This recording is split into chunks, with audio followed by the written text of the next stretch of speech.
Rin sits at her desk, dreading the end of the school day.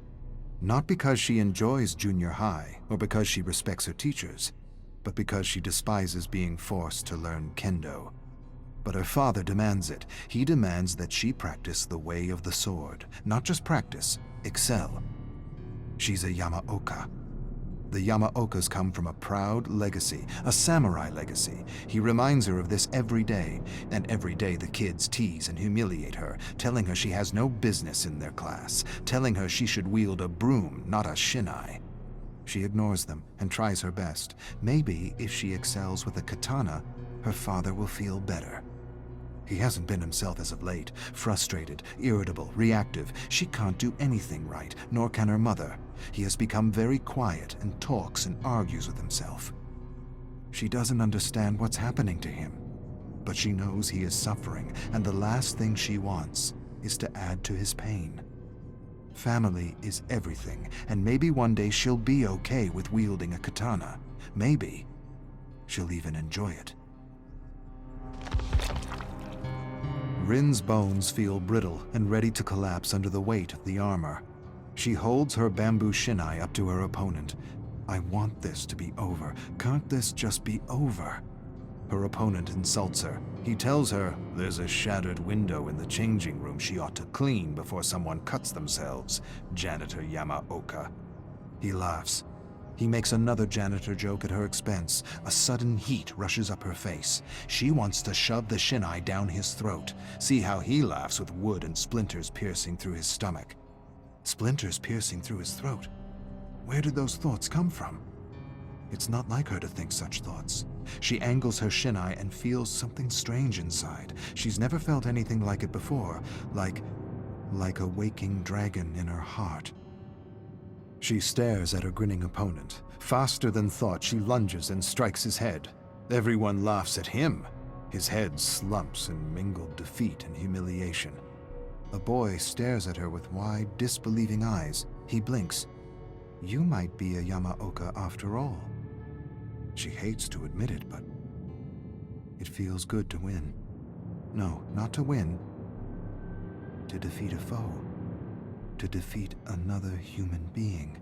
Defeat another human being? Why would I think this? These aren't my thoughts. But they are. She doesn't understand what happened. What thing came over her to give her the strength to contend with the boy in front of her? He isn't laughing anymore. He glares at her. She beat him. Not once, not twice. Thrice. The boys continue to stare at her open-mouthed. Something is changing in Janitor Yamaoka. They know it. She knows it. She feels the waking dragon in her heart. It's the closest she's ever felt to being a fighter, a warrior, a yamaoka. And she likes it. Likes being treated with respect. Likes being taken seriously. For an instant, she imagines herself beside the great Renjiro Yamaoka and his son, Kazan. Something tugs in her heart, and the dragon stirs. And the dragon, she realizes, is the waking of her raging Yamaoka blood. Janitor Yamaoka, you got lucky. Let's see how lucky you really are. Boys close in on her, cursing, jesting, shouting. She wants to run, but doesn't see an opening. She wants to apologize for being good with a shinai, but the waking dragon inside her heart won't allow it. She didn't do anything wrong. She has no reason to apologize. She finally did what she was supposed to do, and now they close in on her as though she had cheated, as though they could see the dragon that had helped her. She feels scared. Where is that dragon now? Where is the spirit of her ancestors? She raises a pleading hand for her abusers to stop. You will pay. You made me look foolish. For a moment, there is an opening between two boys, and there's no hesitation, only action. She charges through and storms across the schoolyard with a group of angry boys in pursuit. She quickly ducks behind a garbage bin and watches the boys run past her. One stops, turns towards the bins, narrows his gaze. She holds her breath. She can hear her heart pounding in her head. Why hide? You are better than these peasants.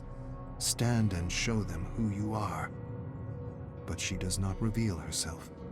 She hides and wishes that waking dragon to go back to sleep. Rin emerges from hiding and begins her long walk home.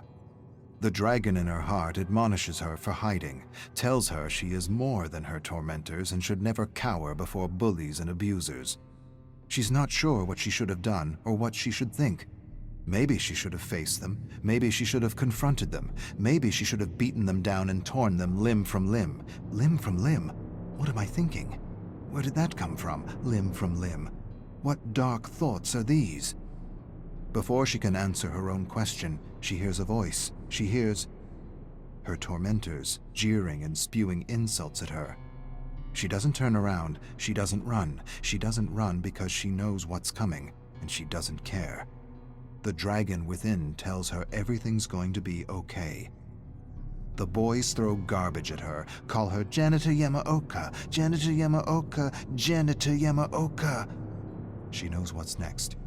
She sees it in her mind's eye like samurai of old. They'll push her down, surround her, punch and kick her, but this time she won't let the pain defeat her. She won't let the fear paralyze her. She'll use the fear and the pain to feed the dragon. Today her bullies will feel teeth and claws. They will feel her wrath, and they will learn she is a Yamaoka.